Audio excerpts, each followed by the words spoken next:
এক চাঞ্চল্যকৰ ঘটনা সংঘটিত হৈছে। এবাৰ অগ্নিদগ্ধ হৈ মৃত্যুক আকলি লৈছে এগৰাকী মহিলাই আৰু মৰিগাঁৱত সংঘটিত হৈছে এই ঘটনা।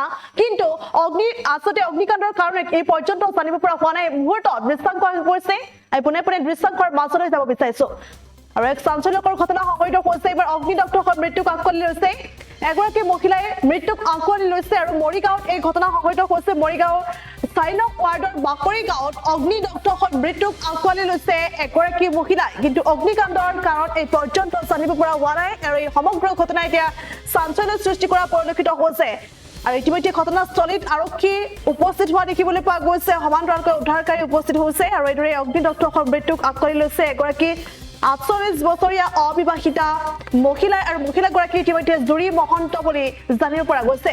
আৰু উল্লেখ কৰিব লাগিব যে পূৰ্বেও একেধৰণৰ ঘটনা সংঘটিত হৈছিল। পূৰ্বেও এই পৰিয়ালটোত অৰ্থাৎ এই ঘৰটোত অগ্নিদগ্ধ হৈ এগৰাকী বোৱাৰীৰ মৃত্যুক আকলি লৈছিল আৰু পুনৰ সেই ঘটনাৰ পুনৰাবৃত্তি হোৱা দেখিবলৈ পোৱা গৈছে। পুনৰ সেই ঘটনাৰ পুনৰাবৃত্তি হৈছে। পুনৰ এগৰাকী মহিলাই মৃত্যুক আকলি লৈছে। অগ্নিদগ্ধ হৈ মৃত্যুক আকলি লৈছে এগৰাকী মহিলাই। পূৰ্বেও একেই ঘটনা সংঘটিত হৈছিল। পূৰ্বেও এগৰাকী বোৱাৰীৰ মৃত্যুক আকলি লৈছিল আৰু পুনৰ এই ঘৰটোত অগ্নিদগ্ধ হৈ মৃত্যুক আকলি লৈছে এগৰাকী মহিলাই আৰু মহিলাগৰাকী ইতিমধ্যে জুৰি মহন্ত বুলি জানিব পৰা গৈছে। আৰু ইতিমধ্যে ঘটনাস্থলীত আৰক্ষী উপস্থিত হোৱা দেখিবলৈ পোৱা গৈছে। অতিৰিক্ত আৰক্ষী অধীক্ষক উপস্থিত হৈছে আৰু অতিৰিক্ত আৰক্ষী অধীক্ষক উপস্থিত হৈ তদন্ত আৰম্ভ কৰা দেখিবলৈ পোৱা গৈছে। মৰিগাঁও আৰক্ষীয়ে সদৰ আৰক্ষীয়ে ইতিমধ্যে তদন্ত আৰম্ভ কৰিছে সমগ্ৰ ঘটনা আৰু লগতে কিহৰ বাবে এই ধৰণৰ ঘটনা সংঘটিত হৈছে সেয়া কিন্তু এই পৰ্যন্ত জানিব পৰা হোৱা নাই। অগ্নিকাণ্ডৰ কাৰণ এই পৰ্যন্ত জানিব পৰা হোৱা নাই।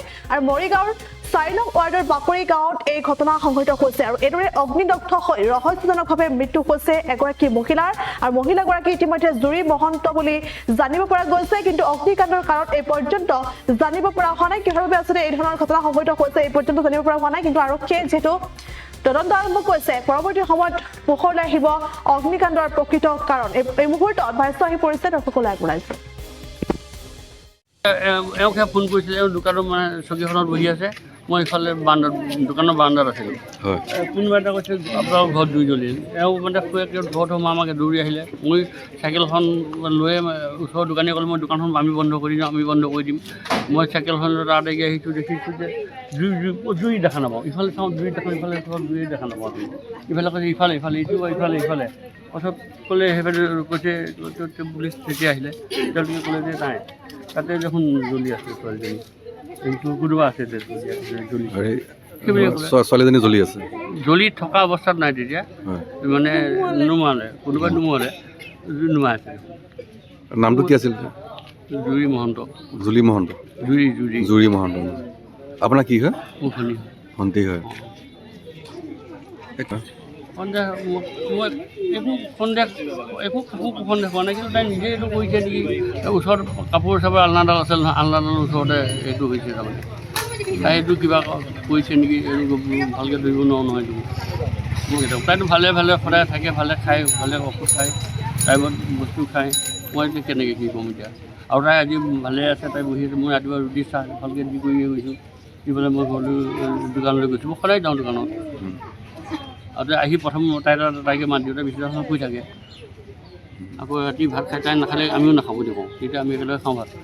তাই কিন্তু বাদ বিষৰ বেমাৰী, বহুত দিন ধৰি বেমাৰ। আজি ধৰি লওক ২০ বছৰমানৰ পৰা বেমাৰ ঠিক বিয়া দিব পৰা নগ'ল। সেইকাৰণে তাৰমানে বেমাৰী এতিয়া সংগো এনে ভৰি হাতবিলাক ইমান ভাল নহয় আৰু ভালকৈ খোজ কাঢ়িব নোৱাৰে। তেন্তে দুপৰীয়া এইফালে আহিব নোৱাৰে।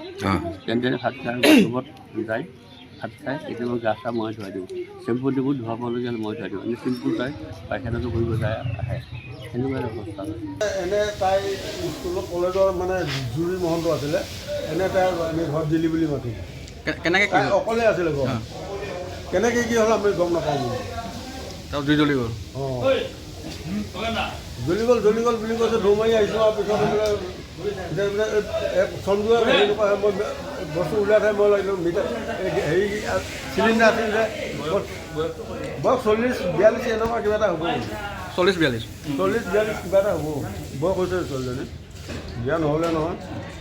দেখা নাই হয় ছোৱালীজনী যে তাত আছে মই সেইটো দেখা নাই তাইক বিচাৰিছোঁ মই কোনফালে আছে মই বিচাৰিছোঁ এনে তাই ইফালৰ ৰুমটোত থাকেতো মই তাৰ ৰুমত ঐ ঝিলি বুলি মাতিছোঁ যিহেতু কি হয় ক'ব পৰা নাই তাইক ছোৱালীজনী উলিয়াই লৈ যাওঁ চিলিণ্ডাৰকেইটা খুলি পৰা চিলিণ্ডাৰকেইটা উলিয়াই লৈ গৈছোঁ হয় অ' ঝিলি নাই ইফালে নাই সিফালে নাই জ্বলি আছে তাৰপিছত এজনে হেৰি কৰি আছে পানী মানে দৰ্জাখন যেতিয়া জ্বলি আছে দৰ্জাখন নুমুৱাই দিওঁ এই দৰ্জাখন নুমাই দি পেলাই যেতিয়া সোমাই যাওঁ ভিতৰতো একেবাৰে জুই টাপতটো সোমাব নোৱাৰি তাৰপিছতহে লাইটটো মোবাইলটো দিওঁতেহে দেখিছোঁ তাই এনেকৈ হেৰি কৰিব থকা দেখা পাইছোঁ এতিয়া হয়নে নহয় তাকো ধৰিব পৰা নাই নহয় মোৰ হাতত মোবাইল নাই নহয় মই জুই নুমতহে লাগি আছোঁ ক'ত আৰু এবাৰ জ্বলি গৈছিলে সেইটো কাৰণে মই বেছি ভয় কৰোঁ তিনিটা উলিয়াই দিছোঁ আগতে বাবুলি মহন্ত কইনা 19 বছৰ ঘৰত দিয়াচোন বা এতিয়া মই বাবুলি মহন্ত কইনা হয় একেখন ঘৰতে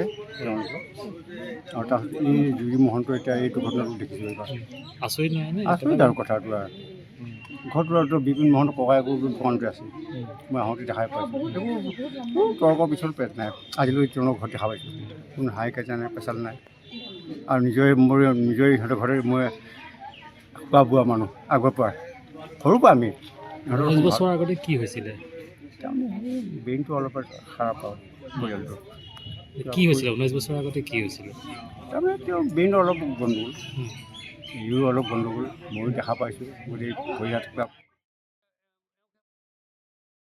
যিকোনো খবৰৰ বাবে যোগাযোগ কৰক 7099017330 লগতে 7099017110 নম্বৰত।